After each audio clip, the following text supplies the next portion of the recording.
Sud Radio, le numérique pour tous, Vanessa Pérez. Bonjour et bienvenue dans le numérique pour tous, l'émission dédiée au numérique, à l'innovation et à la tech responsable. Et aujourd'hui, on va parler de succès, mais aussi d'échecs. Car oui, l'échec, c'est la signature de ceux qui osent, de ceux qui essayent, qui tombent et au final qui se relèvent et finissent par réussir. Grâce à nos deux invités qui, vous le verrez, reviennent de très très loin, vous découvrirez comment transformer les épreuves en opportunités, comment garder le cap malgré les vents contraires et comment surtout protéger sa santé mentale. Le numérique pour tous spécial échecs et succès dans la tech, c'est tout de suite et c'est sur Sud Radio. Sud Radio, le numérique pour tous, Vanessa Pérez. Et pour commencer cette émission, j'ai le plaisir d'accueillir une entrepreneuse qui s'est battue corps et âme pour réussir à faire sa place et qui surtout revient de très très loin malgré son jeune âge. Charline Goutal, bonjour. Charline, donc vous dirigez aujourd'hui l'entreprise The Human Act et vous allez nous en parler dans quelques instants. Alors vous avez démarré votre aventure entrepreneuriale en 2012 avec une idée audacieuse, lancer une marque de lingerie féminine fabriquée en France.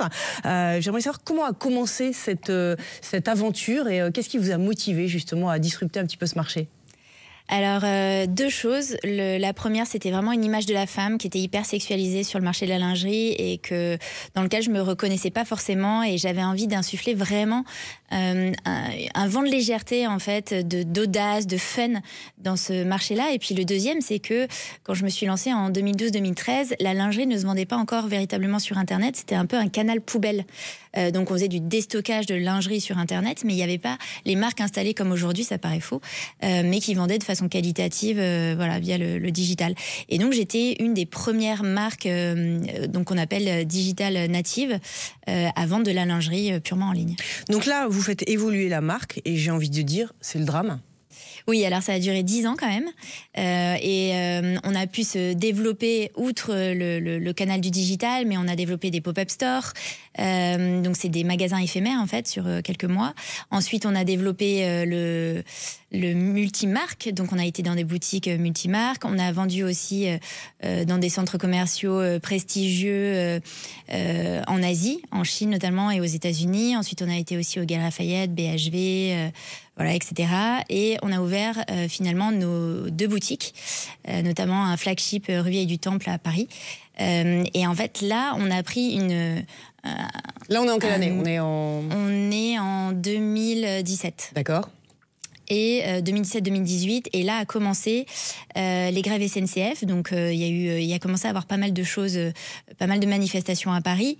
Ensuite, on a eu les gilets jaunes qui ont duré un certain temps, qui ont clairement abîmé le retail français. Donc beaucoup moins de trafic dans les boutiques et ça, quel que soit le marché en fait. Et ensuite le Covid qui là m'a tuée en fait tout simplement. Et ça a été très compliqué de faire face à une conjoncture. En fait, c'était vague après vague. Et quand on est une petite boîte, on n'est pas en capacité de supporter autant de mouvements. Et là, qu'est-ce qui se passe ? Parce que c'est un petit peu votre bébé, toutes ces entreprises, ces vagues les unes après les autres. Vous dites, je vais continuer coûte que coûte, ou alors vous avez une confiance qui s'érode, ça devient difficile et ça vous affaiblit psychologiquement ? Alors, ce qu'il faut savoir, c'est que j'avais un associé qui est parti une semaine après mon accouchement, qui était en 2019. Donc déjà, ça a commencé un peu là, j'ai envie de dire, le drame, entre guillemets. Parce que je me suis retrouvée avec un petit bébé, un mari entrepreneur et à devoir tout gérer toute seule. Tout ça en ayant mal au ventre. Donc c'était pas évident. Et ensuite, j'avais quand même 15 actionnaires à gérer. J'ai fait 3 levées de fonds, donc ça demande quand même énormément d'énergie. J'avais une 40aine de collaborateurs avec 2 boutiques à gérer, donc ça s'est fait petit à petit. J'ai tenu, et puis au bout d'un moment, c'est la santé qui claque en fait. Et là, on commence à rentrer dans des moments de panique. On a du mal à s'occuper de son enfant, on voit plus son mari, tout part un peu dans tous les sens, et c'est difficile de garder le cap. Et à un moment donné, ça se fait pas du jour au lendemain. Franchement, on essaie de trouver c'est insidieux. On essaie de trouver plein de solutions en permanence. Sauf qu'en fait, ça fait déjà 10 ans que tous les jours, on trouve des solutions. Et au bout d'un moment, on est juste épuisé. Et quand le sort s'acharne, avec tous ces mouvements qui se sont passés, plus mon associé, franchement, on est épuisé, on tombe, quoi. On doute là, à ce moment-là, quand on est entrepreneur, on doute tous les jours. Hein. C'est le propre de l'entrepreneuriat. Après, la capacité à outrepasser le doute et à rester optimiste, c'est ça qui fait qu'on arrive à continuer en tant qu'entrepreneur. Alors très concrètement, on peut dire que vous touchez un petit peu le fond, c'est comme ça qu'on appelle les choses. Ah oui, on touche le fond. On va le dire ainsi. Comment on fait pour trouver les ressources pour remonter? Est-ce qu'on se dit il y a toujours de la lumière au bout du chemin, ou alors on est accompagné? C'est quoi ce qui se passe dans votre tête à ce moment-là? Alors vous avez quand même un bébé et vous avez un mari, mais cette léthargie intellectuelle et psychologique qui est ce qu'on appelle le burn-out, comment vous arrivez à le surpasser? C'est très dur. Franchement, il y a plusieurs phases. La première phase, c'est une phase où on se sent tomber. Quand il y a tout le process de liquidation, finalement, quand on dépose le dossier avec son avocat de cessation de paiement, on se retrouve au tribunal, on passe devant 11 magistrats qui jugent si la décision allait faire ou pas. Et franchement, quand je suis rentrée au tribunal de commerce, que j'ai vu les magistrats en robe noire, etc., je me suis dit, mais c'est pas possible, je suis pas une criminelle, quoi. Qu'est-ce que j'ai fait? J'ai juste vécu ma passion et fait tout ce que j'ai pu pour y arriver, et j'ai pas réussi, j'ai fait des erreurs, hein, clairement, c'est une accumulation de plein de choses, mais je mérite pas ça. Je l'ai vécu vraiment comme un gros échec, comme une grosse claque. Et je me rappelle être sortie du tribunal en ayant la sensation de porter une casquette où il y avait marqué loser, quoi. Vraiment, où tout le monde, j'avais l'impression que je me baladais dans la rue et tout le monde me jugeait, me regardait. C'était un peu celle qu'on montrait du doigt. Puis en fait, c'est faux. Ça, c'est faux. J'ai tué personne. Je suis restée droite dans mes bottes tout au long. J'ai été hyper honnête. Ça s'est très bien passé avec mes actionnaires, avec mes collaborateurs. Et finalement, j'ai rebondi très très vite puisque j'ai été chassée très rapidement. Et en plus, la marque a été rachetée par un groupe américain. Mais alors, vous avez rebondi toute seule, ou alors cette force, vous l'avez trouvée en vous? Alors, vous avez été accompagnée. Comment on fait pour basculer justement et retrouver un cours positif des choses dans sa tête? Alors, ce qui n'était pas évident, c'est qu'on était en plein Covid. Donc, je me suis retrouvée effectivement quand même très très seule. Alors, mon mari à mes côtés, évidemment, qui a été un énorme soutien, ma famille, mes amis. Mais finalement, je ne pouvais pas les voir aussi physiquement. Donc, j'étais très isolée. Et en fait, on se rend compte quand on a planté sa boîte qu'il y a plein de gens qui sont aussi plus dispo, alors après le Covid, mais d'autres entrepreneurs avec qui on avait l'habitude de déjeuner, de dîner, de prendre des cafés pour échanger des tips, plein de choses business. Et en fait, ils sont plus dispo. 90% ne sont plus dispo, on représente plus un intérêt pour eux. Et c'est vrai que c'est assez étrange parce que c'est pas dit franchement, mais juste les gens n'ont plus de temps pour nous. On a vous plus d'intérêt. Vous n'existez que par rapport à ce que vous leur apportez, en fait. Voilà, exactement. Et c'est vrai que là, j'ai pas mal déchanté et ça m'a fait une claque parce que je pensais que c'était quand même plus authentique dans le monde des entrepreneurs.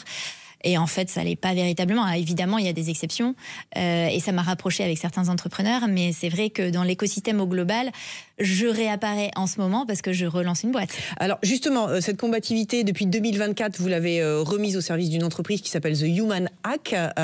Quel est le concept justement de cette nouvelle aventure ?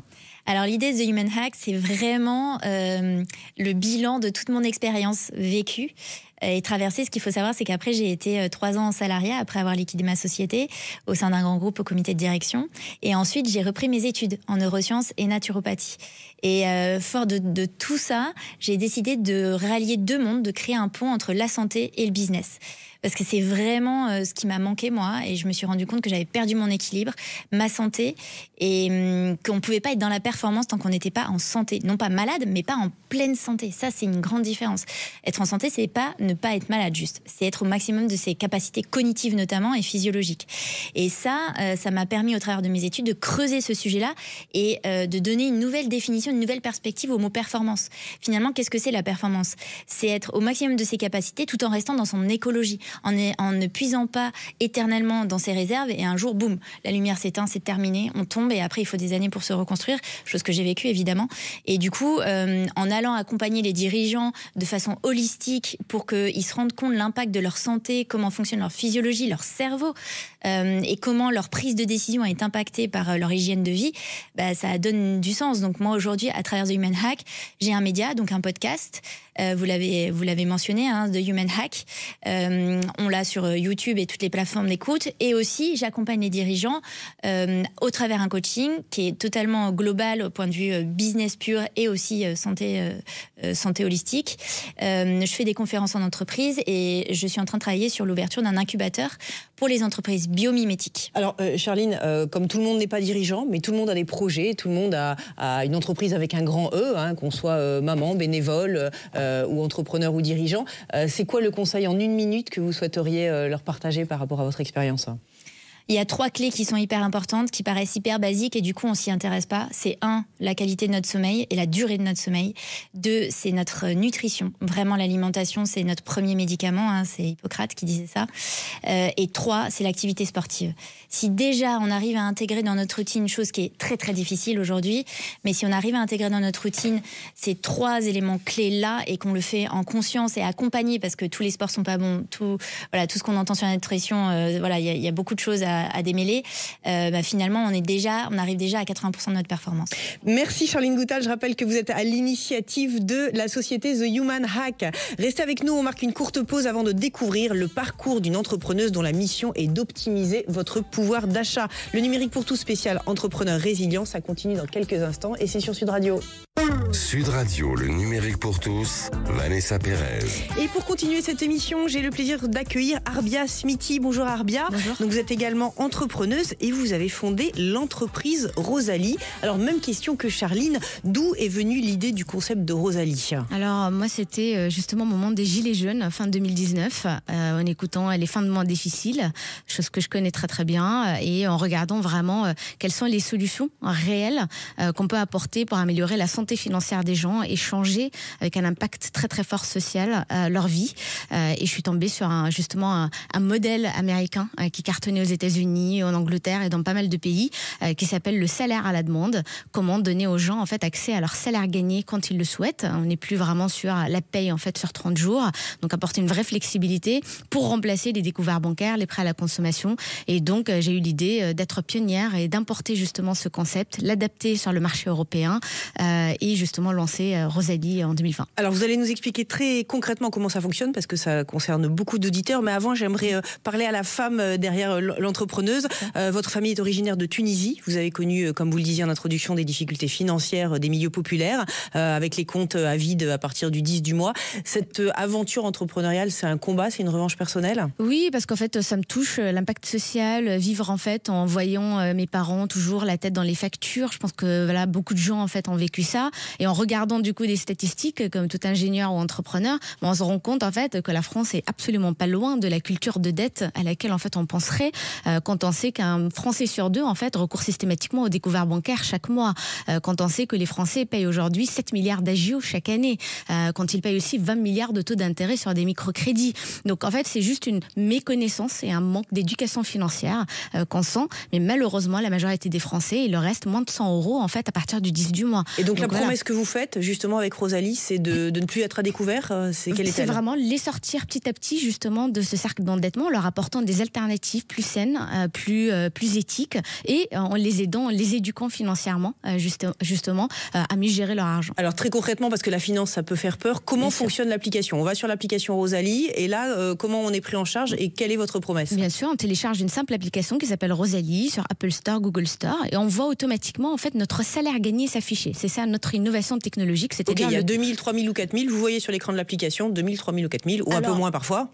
Non, c'est vraiment au jour du jour. C'est-à-dire le 3 du mois, je vois l'équivalent de 3 jours de travail que j'ai bossé depuis le début du mois. Le 10 du mois, je vois 10 jours de travail net d'impôts. C'est ça qui est dingue. En fait, on n'est plus sur vraiment un salaire sur une fiche de paye qu'on n'arrive même pas à décortiquer à la fin du mois. Et je peux choisir n'importe quel montant entre 0 et ce montant-là. Je clique sur un bouton et je l'ai en 2 secondes sur mon compte bancaire. Donc vraiment, c'est de l'accès au cash, gratuit, instantané, accessible de manière simple, 24 sur 24, 7 jours sur 7, parce que je l'ai travaillé, parce que cet argent, l'employeur me le doit. Parce que quand je travaille le 3 du mois, j'ai déjà travaillé 3 jours. Pourquoi je dois attendre le 30 du mois pour l'avoir? Et parce que j'ai une facture en fait urgente à payer, pourquoi je dois m'endetter auprès de la banque en attendant en fait mon salaire à la fin du mois pour rembourser cette dette et en plus payer 100 € de plus de frais d'agio qui piétinent sur mon pouvoir d'achat du mois d'après. C'est ça qu'on change en fait aujourd'hui. C'est vous donner votre salaire gagné tous les jours. Et alors si j'ai besoin d'une avance sur salaire par exemple, comment je fais? Alors il faut savoir que la compte sur salaire est une obligation légale en France. Ça c'est dinguissime. C'est-à-dire que toutes les entreprises sont obligées d'accepter les demandes d'acompte sur salaire de leurs salariés. Sauf que malheureusement aujourd'hui c'est un process manuel. C'est-à-dire je dois toquer la porte de mon RH, de mon employeur pour demander un acompte, ce qui est très gênant, très long. Et une fois par mois seulement, donc ça répond pas à nos urgences. Là où justement sur mon smartphone, mon app, je peux le faire même à 2h du matin de mon propre canapé à tout moment de manière très confidentielle, anonyme et décomplexé surtout, et ça c'est vraiment très très important. Et donc là c'est ça en fait l'expérience qui est totalement différente. Et gratuit. Et gratuit, bien sûr. Alors, Rosalie, c'est un succès, hein, c'est un succès que vous portez depuis plusieurs années, mais avant ça, vous êtes ce qu'on appelle une serial entrepreneuse, vous avez d'autres entreprises à votre actif, et tout n'a pas été florissant. Racontez-nous un petit peu ce parcours avant d'en arriver justement à ce succès. Ah oui, jamais en fait. En réalité, c'est toujours beaucoup de hauts et de bas, et 90% de bas, clairement. Mais voilà, on highlight ou on regarde en fait, en tout cas que ce qui marche, mais on oublie et on en donne fait à voir effectivement que ce qui marche en France. Tous les jours, vraiment, on vit des échecs, tous les jours, on vit des doutes assez énormes. Et il faut toujours rebondir. Et il faut aussi, se remettre en question presque tous les jours. Et ça, c'est pas facile, bien sûr. Alors justement, sur cette première entreprise, ça a été difficile et ça n'a pas été un succès. Là aussi, Charline parlait tout à l'heure de cette fatigue qui s'installe petit à petit, du doute, du découragement jusqu'à effectivement l'effondrement total. Est-ce que c'est aussi le parcours que vous avez vécu ou vous l'avez appréhendé un peu différemment? Si, c'est vraiment, je pense que tout entrepreneur passe par la même chose. Ma première aventure, c'était 7 ans quand même de combat continu. Et j'ai réussi en fait à la céder à un grand groupe à la fin. Donc c'était quand même une belle sortie, une belle aventure entrepreneuriale qui m'a justement tellement appris pour justement relancer une nouvelle de manière beaucoup plus rapide en apprenant justement sur mes échecs ou mes erreurs surtout de la première fois. Parce que c'est ça en fait, c'est un apprentissage continu en partant des échecs. Et si du coup on fait pas d'erreurs, on n'apprend jamais. Et c'est ça qui est dingue. Et on continue à en faire parce que c'est pas parce qu'en fait on est serial entrepreneur, on a beaucoup d'expérience, donc j'ai 15 ans d'entrepreneuriat, qu'on n'en fait pas. On continue à en faire tous les jours. C'est juste que du coup on en fait et on refait en fait d'autres erreurs. Donc c'est ça qui fait du coup qu'on avance et qu'on apprend. Alors vous êtes une entreprise, vous n'avez pas d'associé, hein, vous êtes solo founder comme on dit. Il n'y a pas une solitude de temps en temps quand vous avez besoin d'un conseil ou d'échanger ou de challenger une idée, vers qui vous vous tournez? Bien sûr. Alors j'étais solo founder, c'est ma première aventure. La deuxième, j'ai associé mon CTO en fait 1 an après, justement pour chercher justement un peu. Votre directeur technique donc ouais. Exactement, pardon, mon directeur technique. Mais oui, la solitude, elle est là tous les jours, clairement. Il faut en fait prendre minimum, une centaine de décisions par jour tout seul, se poser la question tout seul, très très rapidement en fait trancher aussi tout seul.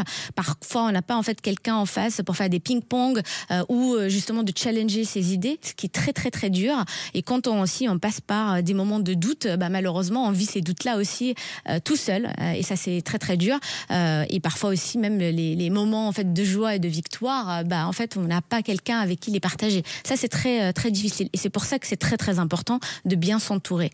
Surtout, quand on est solo founder, on va plutôt aller chercher à recruter une équipe très très rapidement, solide, en fait, bien s'entourer des bonnes personnes. On va s'entourer aussi des bons actionnaires, des bons investisseurs, des bons conseils d'administration, de bons business angels, de bons partenaires, parfois aussi de bons clients.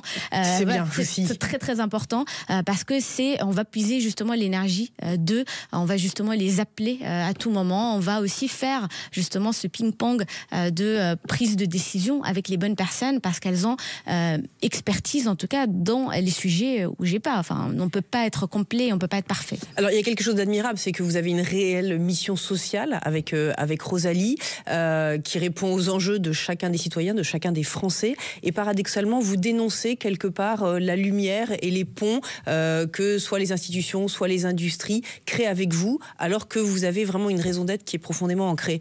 Ça aussi, vous trouvez qu'il y a un paradoxe dans la société? Ah oui, malheureusement, c'est ça. Enfin, Rosalie, c'est une entreprise à mission, labellisée B Corp, et malgré en fait qu'on parle beaucoup du S, du RSE, du social tous les jours, en action, malheureusement, on est très très très loin. Et les ponts en fait sont presque inexistants entre start-up grands groupes, entre start-up politiques, alors que les start-up et les entrepreneurs sont là pour apporter des solutions concrètes en fait à tout ce qu'on entend aujourd'hui dans les médias et tout ce que justement on entend comme problématique, parce que c'est ça notre raison d'être. Et pourquoi justement c'est une hypocrisie? Parce que pourquoi on vous met pas dans la lumière?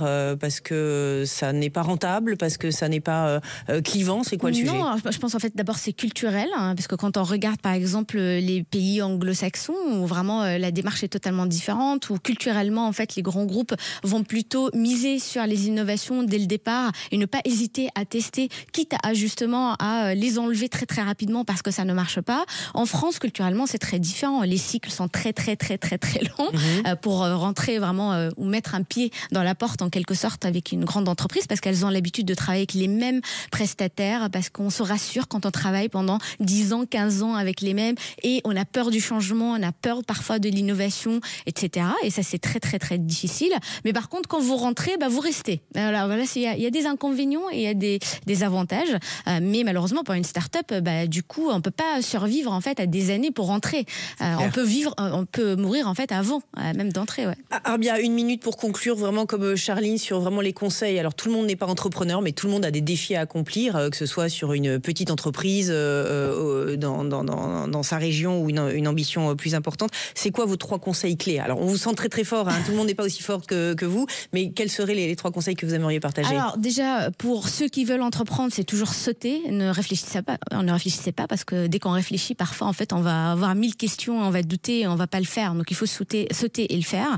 Deuxièmement, bien sûr s'entourer des bonnes personnes, donc recruter bien, et ça c'est très important parce que c'est la première erreur qu'on fait en tant qu'entrepreneur, c'est mal recruter. Donc bien recruter, bien s'entourer, bien choisir aussi ses actionnaires, parce que si un mauvais actionnaire, un mauvais business angel ou investisseur peut aussi mettre en fait votre entreprise en danger. Et ensuite aussi manager d'une manière vraiment confiante, avec de la confiance, donner en fait de l'autonomie, de la liberté et de la responsabilisation en fait à ses équipes. Et ça c'est très important aujourd'hui quand on cherche beaucoup de flexibilité et de liberté, vraiment pour que tout le monde soit amené sur le même projet et que tout le monde en fait s'emborde en quelque sorte dans la même aventure avec vous, parce que c'est pas que votre bébé, il faut que ça soit aussi le bébé, le projet d'une équipe. Merci beaucoup Arbia Smithy, et merci Charline Goutal pour cette leçon de vie aujourd'hui dans le numérique pour tous. C'est fini pour aujourd'hui. Je rappelle que vous pouvez retrouver toutes nos émissions en podcast sur l'application Sud Radio et sur vos réseaux sociaux préférés. Il est temps pour moi de vous souhaiter une excellente fin de week-end et de vous dire à la semaine prochaine.